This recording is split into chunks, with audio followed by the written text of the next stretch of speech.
All right, mister, what do you think you're doing? You call this a room? This is a pigsty. I want you to straighten up this area now! You are a disgusting slob! Stand up straight! Tuck in that shirt! Adjust that belt buckle! Tie those shoes! Wipe that smile off your face. Do you understand? You're worthless and weak. You do nothing. You are nothing. You sit in here all day and play that sick, repulsive, electric twanger. I carried an M16 and you carry that guitar. Who are you? Where do you come from? Are you listening to me? What do you want to do with your life? I want to rock.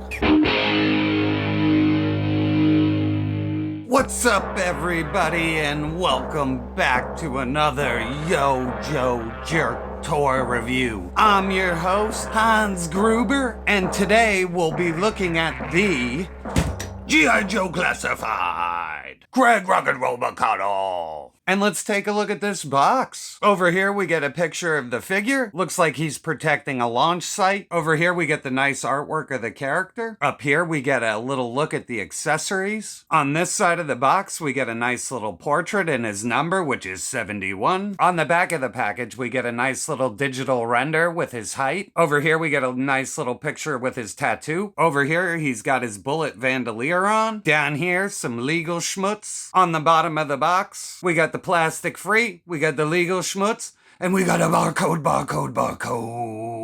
All right, let's get this guy open. Cut, pop. All right, let's release this guy from his dungeon. And we get a quick look at the character. Over here, we got the footlocker, says rock and roll. Number 71. All right, let's get this thing open. We got our fruit snack bag. Let's get that out of there. Oh, what can it be? It's accessories. Let's get that open. I ripped one of the bandoliers out of... Oh, what the fuck is going on there? Oh, what? Oh. The thing was sealed in there. All right, let's get the fruit snacks out. There's so much crap in here, it's ridiculous. And I dropped it. And there we go. We got a bunch of fun stuff. We'll take a look at that in a second. All right, let's check out rock and roll. All right, up to the head first. And he's got a real nice sculpt. The paint's really nice. There's a lot of wash on him. His eyes look a little off to me, but I can deal with that. It's not as derpy as the retro-carded Storm Shadow. But all in all, I like it. It's a nice new head sculpt. I got a lot of wash up on the forehead, though. That kind of missed a lot. So he's got a big, dirty forehead. But like I said, there's a lot of wash in this head. I like the way it looks. Super reminiscent of his classic look. On the top of the head, more of that good sculpting and wash all over the place. All right, down on the feet. The boots kind of look like some reuse. I think the lower boot has definitely been on somebody, but I think this upper part might be new. Up on the knees, the plastic on the leg and the knees look very close, so that problem seems to have gone away. Up here on the thigh, the holster's got nice textured detail. Doesn't look like much reuse to me. On the left leg, he's got a little pouch. Up here on the waist, he's got a new belt. Looks like he has extra pistol clips. Little pouch. Here on the back, he's got another pouch and a canteen. Got a little hole for accessories. We'll go over that. Over here on the left side, he's got another little hole for accessories.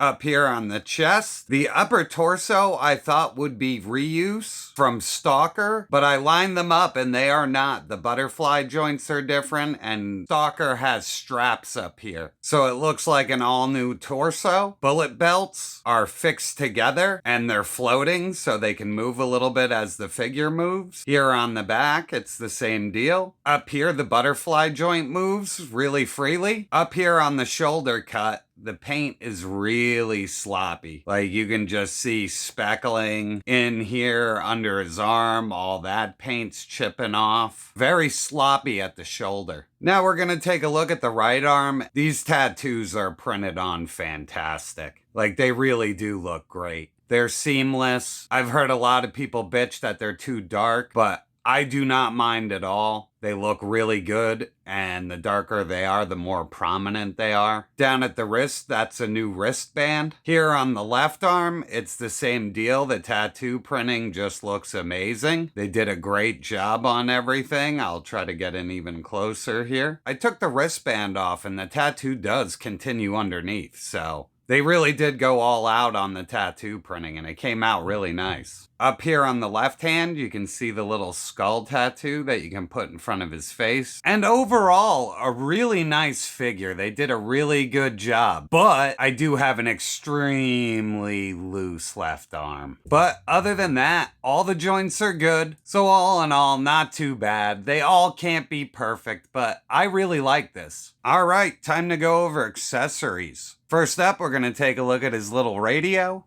And he comes with this radio device. It's got green paint on it. It's sculpted well. Got the little brown paint down here, and the antennas up here are brown as well. I'll get my finger out of the way in a second. And over here, they got some black paint. There's the antenna. This thing is made out of ooey gooey plastic, so we could just bend it to shit and it's not gonna break. I don't know how I feel about the ooey gooey plastic. A lot of this stuff has been made out of it so far. On the back, it also has a peg to port into his belt. Next up, he comes with this pistol. Nothing crazy going on. It's sculpted really well. Again, no port for blast effects. Shitty. Over here, it looks like it has an extended clip. Next up, we got the left hand. And here's his left hand making the metal horns. Nice, good sculpt. The tattoo is on there as well. He also comes with this fisted right hand. Just a standard fist, nothing crazy going on. The sculpt looks good. Next up, he comes with this helmet. And the helmet falls in line with the rest of the line. It looks really good. It's sculpted really well. Has a ton of detail on it. On the back, it's got a pouch. On this side, some more of that crazy detail. On the front, got that hang 10 because he's a surfer dude. Next up, we're going to take a look at the gun belt. And it's the same thing with the bandolier around his body. Just your standard gun belt. Next up, we have the magazine drum that fits on the side of the machine gun. This is also an extra part that comes with it. It just loads into there and it will load into the gun. And lastly, his gigantic machine gun. And forgive me, I don't know machine guns really well, but this thing is gigantic. It comes with a built-in tripod that's kind of loosey-goosey, but it does operate. The tripod is made out of green plastic. It does go every which way. You can sit it up like this. The gun's a little bent because it's made out of ooey gooey plastic now. Like I said, I don't know how I feel about it. Also, I tried to put the blast effects in the port for this machine gun, and guess what? They just fall out. So if you try to put the blast effect in, the barrel's too big and it'll just fall right out. But other than that, it's sculpted really well. All right, you could take your magazine drum, and you see these two little holes right there? They line up with this thing right here. You just aim this little ribbon out, and then it just ports right into the machine gun. So you can do that and it looks really good. All the extra colors on there look really neat. It steps up the detail on the gun. Here it is from this side. You can also just take this and run it through. So you can literally have the gun like this as well. It just goes through no problem. So you can have it out Rambo style. You can also take this little ribbon out of the drum and you could just load it in here. And this little peg can clip into his belt. I'll show you in a second, and here he is with the helmet on, and holy cow, he is definitely starting to look like rock and roll now, man. This is very reminiscent of the classic version with just the perfect amount of update. Here he is with the metal horns. Looks awesome. I love that they added this accessory. Here's me trying to line up the tattoo over his face. The hand is sculpted really well, too. It looks good. pops in there no problem. Here he is with his extra fist for the right hand. This is just awesome. I love that they're starting to do extra hands. It just varies it up from the trigger fingers. Here he is with the pistol. Fits in his hand really well. Ports into the holster no problem. Fits in there really good. Here he is with the machine gun. I have the drum magazine attached to it. I'm going to show you how it ports onto his belt. This gun is huge. Now, if you take the little ammo mag off, you can put it right here on his side, or you could put it back here. And that little half square peg will port in no problem. So you could pop it in there and it sits fine, or you can port it in at his side and that's in there no problem as well. Now we could take the bullet belt and just load it in there, and then you can just load the other end. So there's the ammo mag on his side. Here's the mag ported into his back. Here's the radio in his hand. It fits in there no problem. You could just port it in right there. It fits in there really well and it's not coming out. For another option, you can port it on his side. And here we go for a size comparison. We have him with the original Duke, and we have him with Shipwreck. And I'm still just amazed at how big Shipwreck is compared to everybody else. I think it's really strange. For another size comparison, we have him with the Cobra Island Beachhead and the standard release Outback. Here we have him with Stalker and Covergirl. And for some Cobra love, we have him with Scrap Iron and Major Blood.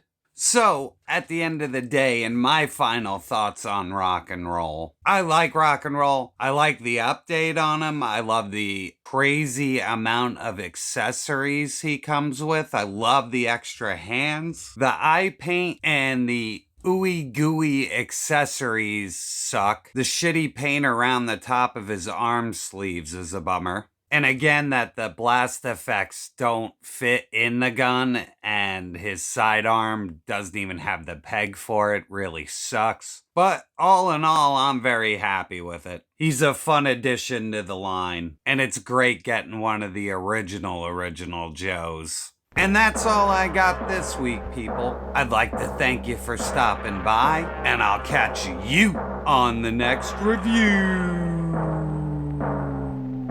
Don't forget to like, share, and subscribe.